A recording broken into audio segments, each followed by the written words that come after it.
O Diário da Região TV apresenta Ferrovia e Companhia, com Cacá Simeão. Aqui, a ferrovia e o ferroviário são destaques. A partir de agora, no Diário da Região TV. Estamos iniciando mais um programa Ferrovia e Companhia, hoje com a presença do nosso querido amigo ferroviário Dostoiévski Prezekatan. Tudo bem, Dostoiévski? Certinho. Uma boa tarde, obrigado pelo convite. Você me convidou, comentou uma vez de vir para cá, mas não deu certo. E hoje, apesar de meio na correria, fui fazer a cirurgia da vista e direito, lá no Hospital da Brigadeiro. Tudo bem, mas ainda não estou enxergando esse aqui mais ou menos, esse aqui pior. Não enxergo quase nada. Eu queria saber como você entrou na ferrovia, que ano que você entrou na ferrovia?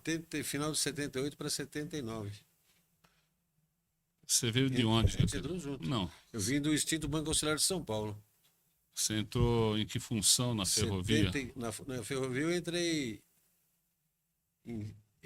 como fiscal de bilheteria, né? Fiscal de bilheteria, então. No nome, né? Porque trabalhei uma porção de tempo no... Entrei em Osasco, o Djalma falou assim para mim, sempre para trabalhar como fiscal de bilheteria, tem que aprender a trabalhar na bilheteria. Quem que era o Djalma? Djalma era supervisor da estação de Osasco na época. O Djalma, Negão, Fortão.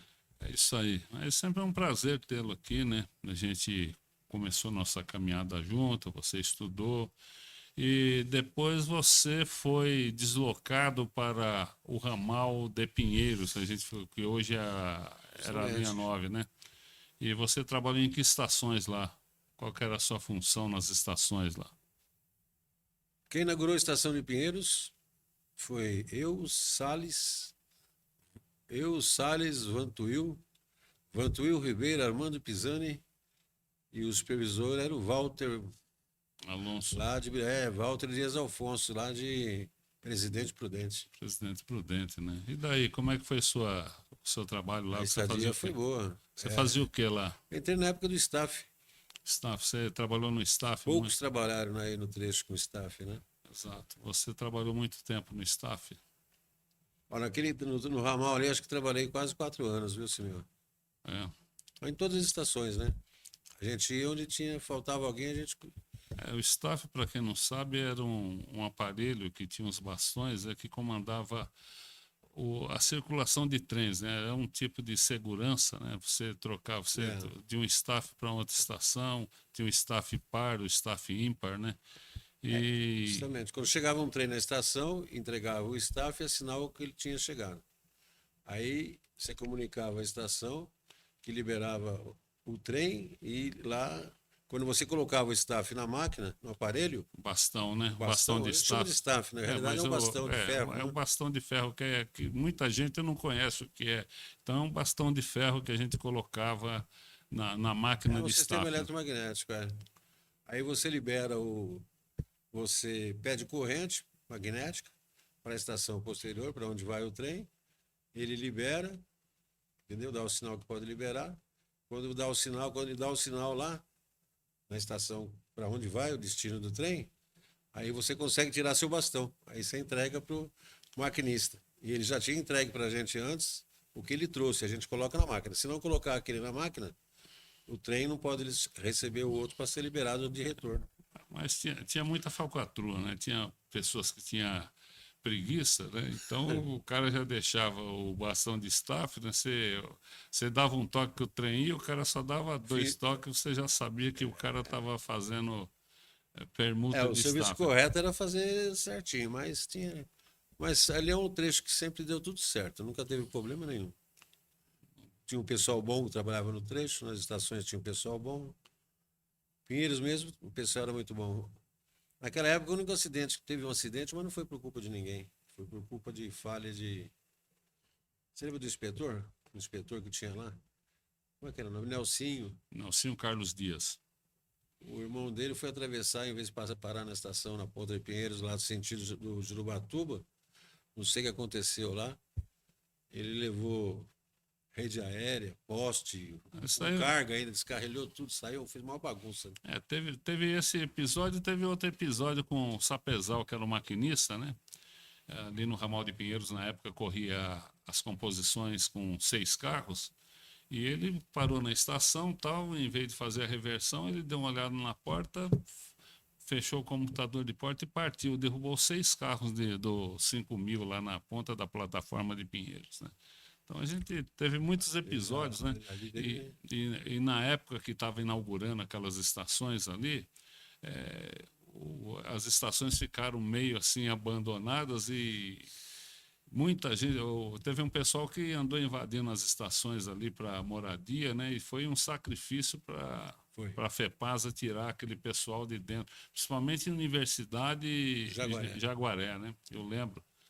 Eu fui atender o telefonema na estação e já tinha anoitecido. Eu deixei uma japona que meu pai tinha me dado, a japona da Alemanha.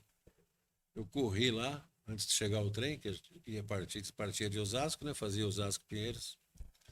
Eu corri lá, atendi. Quando eu voltei, peguei o cara saindo dentro da cabine, passou na japona e saiu correndo. Perdi a japona.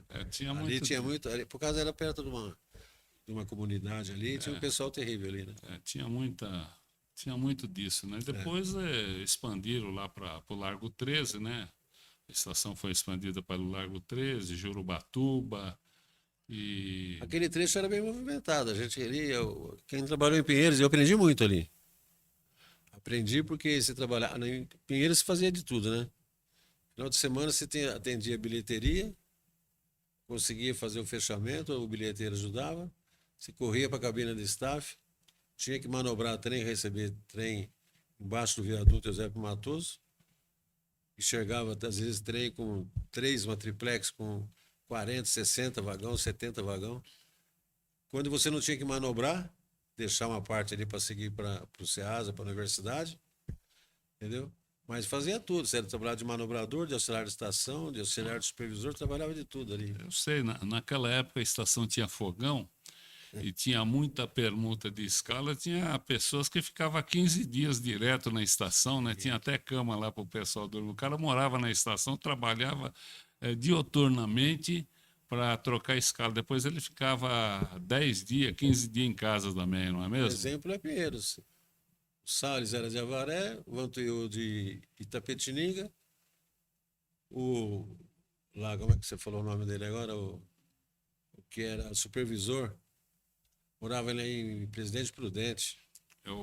Walter Dias Alfonso. Todo mundo era de fora, só eu que era de Carapicuíba. Aí o pessoal trabalhava de segunda a sexta, saía de folga na sexta e era para voltar sábado, né? A escala era 6h14, 14h22, 22h06. Aí quando dava 15 para as 4, eu já tremia, principalmente na sexta ou no sábado, eu já tremia. A hora que eu tocava, eu já falava, aí eu comecei a aprender. Aí ligava e falava, ô Catano, tudo bem? Tudo bem, quem tá falando? Ah, é o Salles. Ele entrava às 14. Mas que hora onde você tá? Ah, tô em Avaré. Nossa, no começo, aí os 3 moravam tudo fora e eu só em Carapicuíba. E eu comecei a sofrer. De Avaré, você não vai chegar de Avaré em Pinheiros em 15 minutos, né? Aí eu já falava, já sei. Aguenta a mão, faz uma escala que depois você paga, né? E com isso aí começou a fazer o costume de trocar a escala, e aí que a gente inventou. Era melhor fazer o seguinte: você faz 3, 4, 5 escalas seguidas, acumula suas folgas, entendeu? Mas tem uma coisa, uma vantagem: a peteca não caía. Os caras eram bons de serviço. Na época não caía. Não. A gente carregava muito tempo a estação nas costas. Eu trabalhei na cabine de staff em Osasco, né? Osasco foi pesado também ali. Pesado, e eu aprendi, né? Depois que teve aquele curso de staff na Serra de Santos, inclusive o Everson dos Santos Craveiro, que foi do treinamento de staff na Serra de Santos, mas até então a gente aprendia ali Você foi com ele, com o filho dele? Não, não foi. Eu aprendi sozinho ali na... Eu fui... Mas então, você vê, depois de um bom tempo eu fui para o treinamento. Aí eu levei uma turma lá para a Serra de Santos. Eu não conhecia ainda, foi bom para ir para lá. Foi bom ter ido para lá e eu conheci bastante coisa lá. E foi acho que uns 6, 8 comigo. Mas um tempo bom. Aprendi bastante coisa ali. Tempo muito bom, né? Para quem gostava de ferrovia, que eu gostei, porque meu pai ficou 35 anos na ferrovia. Querendo ou não, sangue ferroviário, né? Seu pai, inclusive, ele foi secretário de obras de Carapicuíba, né?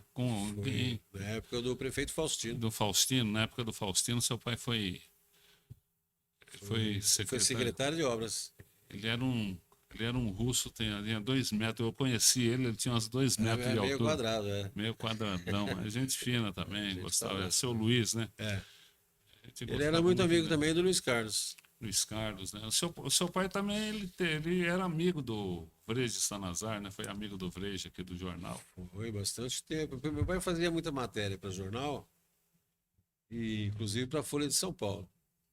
E tinha um detalhe, meu pai não fazia anônimo, ele fazia e escrevia, assinava embaixo. Ele fazia umas coisas pesadas. Mas assinava embaixo, se responsabilizava, né? Certo.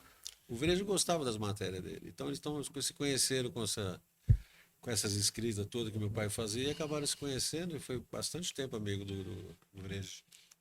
Realmente. E depois da Linha Nova, você veio direto para Carapicuíba? Você veio trabalhar comigo lá? Passei em Osasco. Passou em Osasco? Depois, aí foi para Carapicuíba. Nós fomos trabalhar no som de Carapicuíba lá na... Então, aquela época a gente fazia escala de trem, escala de maquinista. Sempre fazia de tudo. Manobrava os trens, colocava 30 carros para Altino aqui de recolhida à noite, né? Trabalhava no pátio, acordava maquinista, assinava X, tudo. vendia bilheteria. Nós era... Naquela época eu podia falar que era o pessoal de faz tudo, né? Faz tudo. Então, graças a Mas Deus. Tempo bom, né? Foi tempo bom. Faltava horas para trabalhar, mas a gente tinha Tenho saudade disso aí. A gente tinha uma harmonia muito grande com todo o pessoal, tanto da categoria C, que eram os maquinistas, os manobradores, né? E o pessoal de estação, né? Mas é verdade, a peteca não caía, essa que era importante, né? Ali em Carapicuíba foi minha ascensão dentro da ferrovia, né? Aprendi muito e tal, com maquinista, até manobrar trem, a gente manobrava, né? Você já era auxiliar nessa época? Já era auxiliar. Você sabe por quem que não sei, faz tempo que eu não vejo o inspetor, o Fraga? O Fraga está em Botucatu. Está em Botucatu, mas deve ter aposentado já, né? Já aposentou e está em Botucatu. Aí naquela época não tinha quem lavasse a estação, quem limpasse a estação quando começou, não tinha ajudante para lavar banheiro e tudo. Aí estava eu lavando as escadas e o Moisés, que depois foi para o CCO. Moisés da Silva. Moisés estava limpando o saguão de Quitaúna e eu estava lavando a escada. Aí parou o trem na Via 1, lá veio o Fraga, aquele jeitinho então dele. O que vocês estão fazendo aí? Ué, trabalhando. Mas se não é serviço de vocês, não tem ninguém para limpeza? Não tem, seu Fraga. Se deixar, aqui vai virar... Não tem ajudante, não tem ninguém, não tem para levar um banheiro, nada. Aí eu lavando as escadas e aí o Moisés limpando lá, e não deu um mês mais ou menos. Aí o serviço andava bem, aí o Fraga mandou uma carta convocando a gente para fazer um concurso. Aí foi aí que eu fiz o concurso para auxiliar do supervisor. Exato. Eu é o seguinte, né? Antigamente não tinha nessas empresas terceirizadas para limpeza nas estações, né? Então a tarefa um ia lavar o banheiro, outro no saguão, e eu fui varrer a plataforma. O Fraga exigia que você usasse gravata, né? Aí é o seguinte, os caras passavam pendurado no trem e falavam, olha aí, que faxineiro elegante usando gravata, né? O próprio pessoal de Quitaúna falava assim, nossa, você lavando escada de gravata? E é o seguinte, mas eu ganhei um quartil, né? Veio a comitiva da FEPASA na época para almoçar ali com o coronel de Quitaúna, e o José Vitor do Nascimento, que ele era chefe da Giro Pressa, a gente chamava ele de Burro Preto, ele me apresentou para o Chafik Jacob, né? Falou, isso aqui é o Simeão, né? Chafik Jacob Júnior. Não, Chafik Jacob, o Júnior era o filho dele. Pai. Aí ele falou, nossa, parabéns, hein? Por isso que essa estação é chamada Princesinha do Subúrbio, porque naquela época era o subúrbio, né? E eu era novo, né? fiquei até meio constrangido, o presidente da empresa apertando minha mão, me elogiando. Aí no outro mês veio um negócio diferente no meu olerite, veio um quartil, né? O quartil era 25% do salário que você recebia. Eu ganhei um prêmio de 25%. Nessa aí eu não, Né? não Então, participei. e aí eu fiquei, né? Depois entrou o Chafiquinho, a gente chamava de Chafiquinho, né? Entrou na operação, no CTC, porque antigamente era o movimento que tinha na Barra Funda, o CTC, e comandava, né? Muita gente, né? A gente Na época era Dorival Majestade, não era? Dorival Majestade, grande. Dorival Majestade, infelizmente, ele ficou cego das duas vistas. Ele é advogado, formado na advocacia e a filha dele que está ajudando ele. Ele está lá em São Roque, né? E a Você nem gente, me fala em seguida. a gente manda um abraço lá. Eu estou no grupo da remodelação da FEPASA, né? Criado pelo Laércio, o Raul Merino, o Runha. Grande abraço. O Madi fez aniversário esses dias. Eu mando um grande abraço pro Madi. Feliz aniversário, Madi. A gente trabalhou com toda essa equipe, né? Tudo. E é bom a gente ver que Simão. o Simão era companheiro do Madi, né? Na época. Paulo Giacomo. Paulo Giacomo se aposentou, né? É? Paulo Giacomo estava trabalhando nos finalmente lá na Rua Boa Vista. E é isso aí, né? O Nelson, né? A gente chamava de Nelson Bailarino, ele faleceu. Ele morava numa casa da ferrovia, não sei se é na Brécia, né? E ele foi encontrado morto. Ele saiu, ele ia trabalhar, né? Parece que teve um infarto fulminante. Ele era da equipe do Coronel Leopoldo, né? O Coronel Leopoldo era um pai para ele. O Coronel Leopoldo que foi atender ele na casa encontrou ele falecido no chão. Eu acho. Eu aprendi, antes de ir para Carapicuíba, eu aprendi mais Cara, serviço de carga, né? Mas o serviço de carga, como não tinha ninguém, a gente fazia sumo, preenchia aquelas planilhas. Eu cansei de cair naquela. Chovendo, aquelas capas amarelas. Quando chovia, porque era longe, por exemplo, Matoso, a estação, até chegar lá. E a gente pedia para os diretos. Os diretos são os três, né? Que vem 3 triplex, 3 locomotivas com 60, 70 vagão. Então você ia receber lá e fazer a chave, porque não tinha manobrador. Quando tinha algum ajudante maquinista que queria quebrar seu galho, fazia, né? Mas normalmente não desciam da máquina, não. Aí você tinha que ir até lá, fazia a chave, depois pegava carona com ele até a estação, para receber o trem, para fazer o sumo, para receber. Era bom, a gente aprendeu bastante. Nessa época eu lembro de um fato curioso em Quitaúna, né? Nós íamos amarrar uns tanques de guerra em cima das gôndolas para levar lá para Santo André, na greve de Santo André. E ficou tudo, fomos lá, combinamos serviço com o major lá, que era do major lá de Quitaúna e tal, e ficou tudo certinho. Só que a gente tinha de livrar a reta, né? Não podia deixar a reta. Então é o seguinte, né? O trem ia entrar de maromba. Quem não sabe, maromba, o trem ia entrar de ré dentro do quartel. Ali era um depósito de armamento. E é o seguinte, quando chegou o trem, nós fomos lá combinar, né? E o cabo foi acordar o sargento foi acordar o tenente, aí o trem arrancou o portão do quartel, né? E o coronel da época que comandava os quartéis de Quitaúna, ele veio de pijama, né? Ficou bravo, era Coronel Santos, eu lembro até hoje. E como a gente era novato, a gente não tinha nada, quem levou na cabeça foi o Moisés, né? O Moisés da Silva levou 5 dias de gancho ainda. Porque nós arrancamos, até hoje não tem um portão, nós arrancamos o portão lá do quartel, né? E depois amarramos os vagões, foi para Santo André na época. E era assim, né? A gente vinha um trem de passageiro na cauda, né? Que a gente chamava de cabozo, né? Para levar os soldados, né? Que ia fazer a escolta dos vagões que tinham os tanques em cima. Então, não tem bastante história, né? Você lembra da história do cachorrinho? Nós tínhamos o pessoal da padaria já mudou os donos, pode falar agora? Morreu. Nós tínhamos um cachorro lá em Quitaúna, ficou lá, e ele era um cachorro sarnento, né? E como a ferrovia ela mandava aquele óleo queimado para a gente engraxar as chaves, né? E falaram que o óleo queimado matava toda a sarna dos cachorros, né? E nós colocamos aí, passamos óleo queimado na cachorra, e o dono da padaria tinha pintado a estação de branco, né? Todas as paredes de branco, né?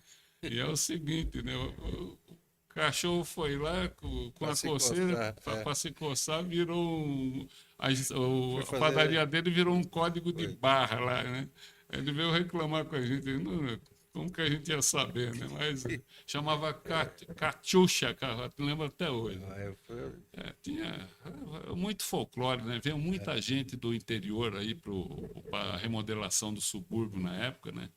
Muitas pessoas, maquinista, chefe de trem, né? Oswaldo Benedito Barreira. E o Bordinari? Maquinista. O ordinário maquinista, ele foi operário padrão, né, da FEPASA na época, né? Foi. E ele faleceu, né? Agora, faleceu. Ele tinha uma chácara lá em Amador Bueno, né? Sabia, agora está o filho dele, o Bordinário, também teve problema de saúde também. Também novo? Novo, problema de saúde, né? E o Bordinário foi um funcionário padrão, né? Padrão. Quitaúna, uma vez estava trabalhando de noite, e eu costumava ser um certo horário, estação vazia. Quitaúna não tinha muito movimento, a noite era pouco parado, tinha mais o pessoal do exército de manhã, de manhã e à tarde, a hora que eles saíam do lado da companhia. Aí eu costumava dar uma volta até a ponta da plataforma, e voltava, ver se tinha lâmpada queimada ou não, porque à noite que tem que ver essas coisas, né? Ia passear, costumava fazer isso. Toda estação eu sempre fiz isso aí. A hora que eu vou chegando na ponta de estação, tinha um cara tentando jogar um tolete de concreto, com ferro no meio, e ele estava na via 1. E eu percebi que ele estava querendo fazer aquilo lá, e eu corri na estação, chamei o CTC, que na época era CTC. Pelo seletivo, né? Isso.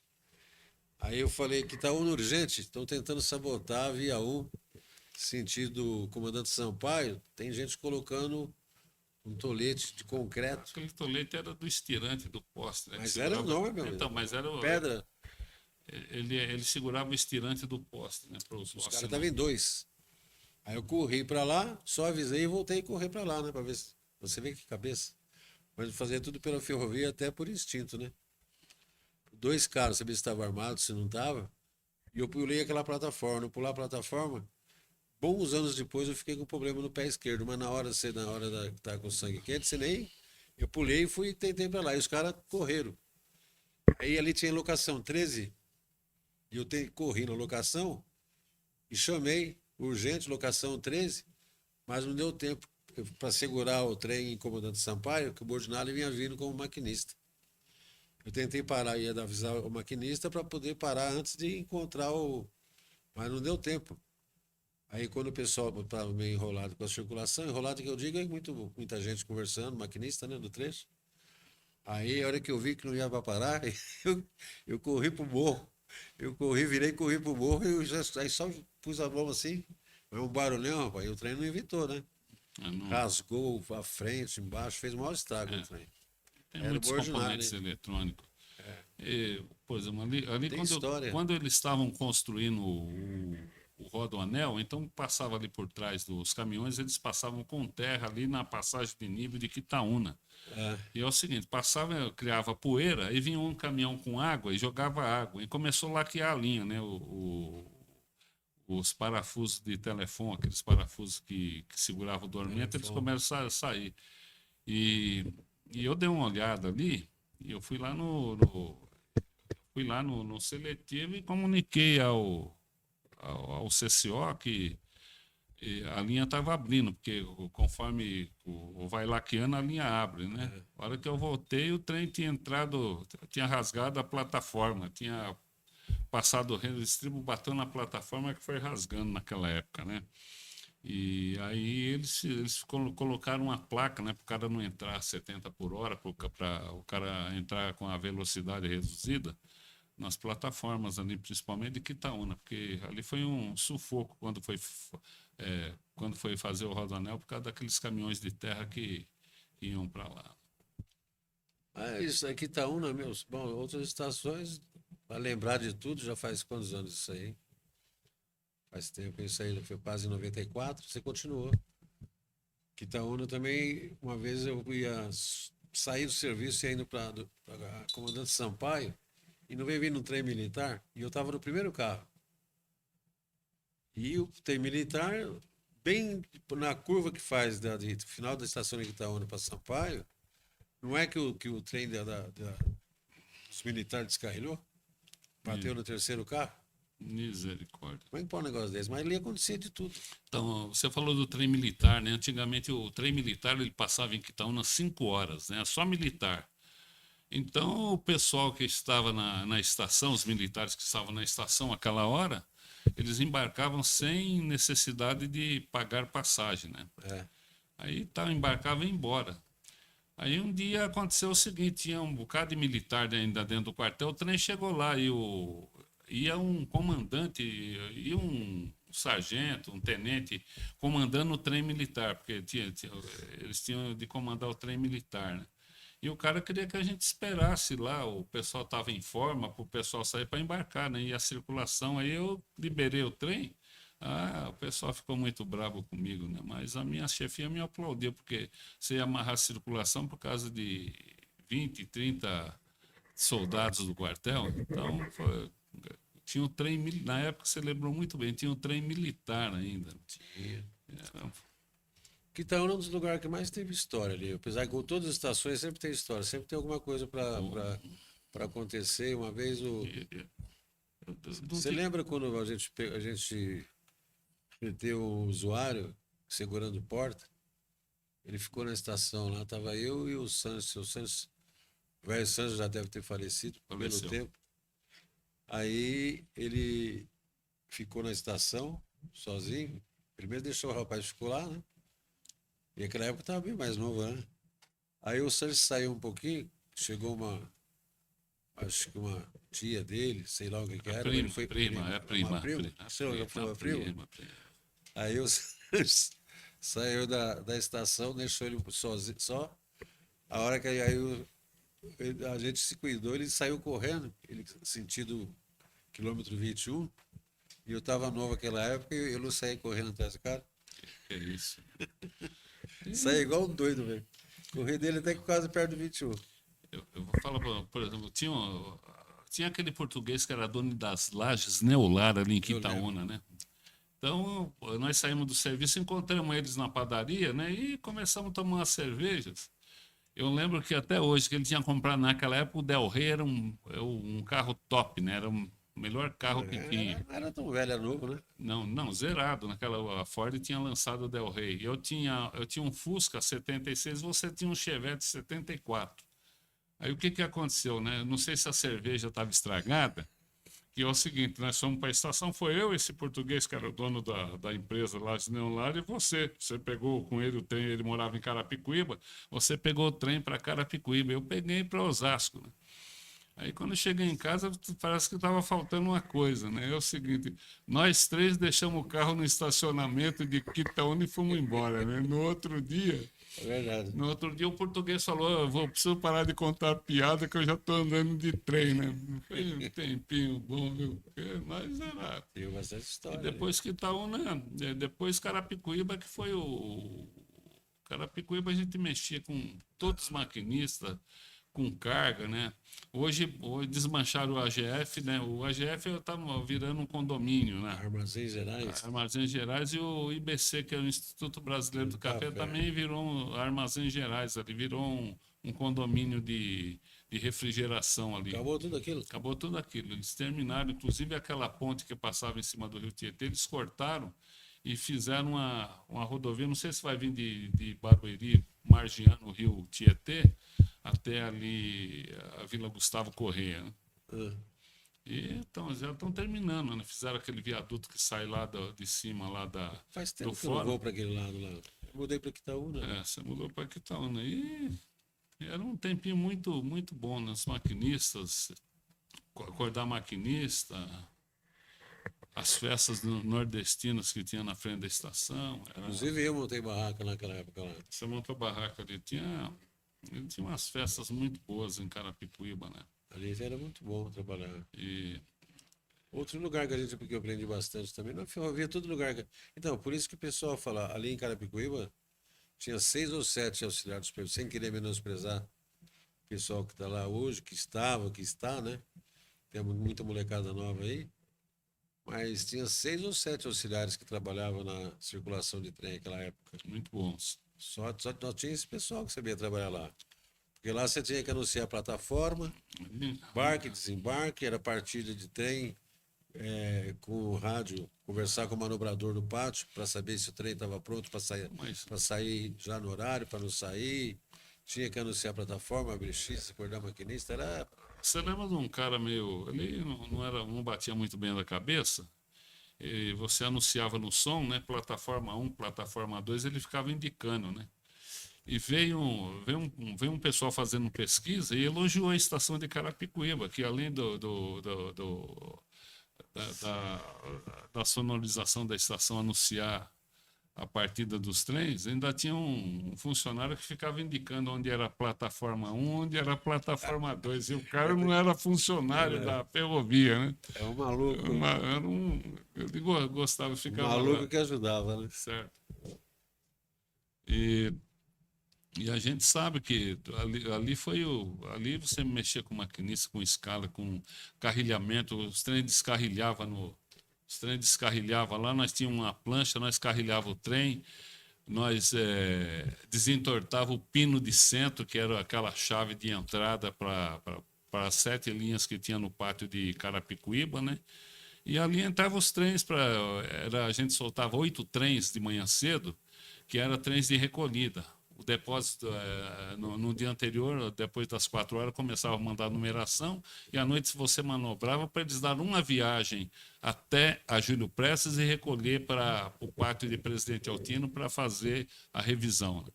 Até hoje eu acho que o primeiro trem que sai de lá é 4h10. Era Eu me 4 lembro horas. até hoje. 4h10. Era 4. Ali você tinha um pessoal tão bom que a gente agora há pouco falou do inspetor, o Nelsinho, né? Já deve ter falecido. Faleceu. Gente boa pra caramba. Quando o trem entrava, quando ele dava ré, marombava, né? Às vezes chegava, porque lá a linha, sentido lá de Santa Terezinha, não era tão comprida. Quando tinha maquinista ali que passava um pouco do ponto e o trem descarrilhava, você vê a experiência do pessoal, que o pessoal era um pessoal antigo e capacitado. O Nelsinho, ele colocava o trem, ao peso de um trem. Ele calçando o trem, ele colocava o rodeiro do trem na linha. Você falar um negócio desse, ninguém acredita. Nós colocamos um para-choque com pedra ali na linha, foi na linha 5, para o pessoal não ultrapassar, porque ali você ia convergir com a chave que tinha ali, né? E assim, no primeiro dia de inauguração, o pessoal subiu em cima da pedra, né? Quase que o vagão caiu do outro lado. Então, ali era problema sério. Ali limpava os trens, depois a gente entrou na CIPA, conseguimos aí iluminar todo o pátio de Carapicuíba, porque não tinha iluminação, né, para Trabalhava com faroletos. fazer a limpeza dos trens, né? E ali era um pessoal da Tejofran, tinha mais ou menos mais de 50 pessoas ali trabalhando ali na limpeza. Além do pessoal da estação, tomava conta do pessoal da Tejofran também. Tejofran, né? Pessoal de segurança. Pessoal do carga, né? Carga, segurança. Tinha um pessoal do carga ali que era problema, né? Como é que era o nome do que morava em Sorocaba? Não, Tatuí, não, Clóvis. Clóvis Ricardo do Livramento. O Tejolo, né? O pessoal chamava ele de Tejolo. Moçada, a gente lembra normalmente, acho que é manito ferroviário, né? A gente não sabe o nome, normalmente você sabe o nome completo, né? Exatamente. A gente fazia, né? O Dorival Majestade, ele lá no CCO, quando você entrou, lá no movimento da Barra Funda, ele escreveu seu nome e ele ficou decorando. Ele falava seu nome, entende? Dostoiévski Prezekatan. No começo ele gaguejava. E ele falava o nome completo. Completo, e sabia a sua matrícula. Sabia. Todo mundo. E a gente aprendeu com isso. A gente sabia o nome das pessoas completamente. CCO também só tinha muita gente boa, né? Tinha Depois foi para lá Moisés, Vale. Diniz, Eu fiz concurso para entrar para lá. também, mas eu não quis. Né? A escala do CCO era muito Era uma doideira. doideira. Eu fiz. E uma época o CCO ele foi para o prédio da Barra Funda, né? Até eles montarem o CCO aqui de Presidente De Altino, Altino. depois voltou para Altino. E hoje é o seguinte, a CCR, eles têm um CCO ali em cima do restaurante, onde era o restaurante da FEPAS ali em Altino. Eu fui fazer uma visita. Agora é lá? É um CCO de ponta mesmo. Ah, é? O pessoal está de parabéns. A parte administrativa ali, ela ficou Nunca fui ali, lá. ela ficou embaixo onde era o banco, onde era tudo aquilo. Ali ficou toda a parte administrativa aqui da área de Altino, né? E o Perrine, como ele ficava ali, o Perrine ele foi lá ele é gerente operacional agora. Aquela estação que tem Perrine lá, em homenagem a quem é pai dele? Ou ele? Não sei, seu Milton, né? Seu Milton Perrine. Perrine, trabalhou comigo. O que você deixa para a nova geração da ferrovia? Qual que é o seu conceito? O que você agrega a esse pessoal? Ó, o meu pai foi ferroviário há 35 anos. Trabalhava como projeto e construção de desenhos e projetos de linha, de ramais, tudo ele que fazia, né? Que ele era desenhista projetista e era formado em engenheiro civil. E ele que fazia tudo isso aí no prédio da Barra Funda, que já era na Barra Funda, lógico, né? Chamava Anel Ferroviário. Entendeu? E eu, naquela época, eu estudei, não existia quinto ano, eu fiz o quinto ano lá no prédio da Barra Funda. É, Fiz o quarto, depois o quinto ano, né? E o que eu posso deixar, o que eu deixar, se o pessoal fosse, se tiver gente trabalhando lá, que tiver 1/3 de vontade que a gente tinha de trabalhar, e querer adquirir conhecimento e saber, se dedicar para aquilo lá e aprender, em qualquer lugar que colocasse a gente trabalhava. Podia ser na manobra, no trem, soltar trem, manobrar, fazer o que quiser, a gente fazia tudo. O único conselho que ele pode deixar para a molecada nova é que se dedicar e faz uma boa carreira, trabalha bem, não deixa a casa cair nunca, entendeu? Se um precisar faltar, o outro ficava, não ficava nada em pendência, e sempre trabalhar e deixar a ferrovia com um bom nome e tratar um tratamento bom, né? Cada vez melhor para os usuários, né? exatamente. Isso que é o que interessa. Nós tivemos um instituto lá em Mairink que a ferrovia, na época da Sorocabana, antes da FEPASA, Meu pai trabalhava no Sorocabana. eles tinham os 800 alunos que aprendia, é um tipo Senai, né, da ferrovia. E saiu muitos mecânicos da ferrovia, muito bom ali do Instituto Mairink para a ferrovia, para Sorocabana, e depois veio para FEPASA, né? FEPASA, depois CPTM. É o pessoal do CFT que saía do Senai vinha estagiar com a gente, né? A Exatamente. molecada vinha estagiar lá. Então a gente é muito saudoso a gente ter um DNE ferroviário, né? E a gente queria mandar um abraço aí para todo mundo da remodelação, da equipe de remodelação.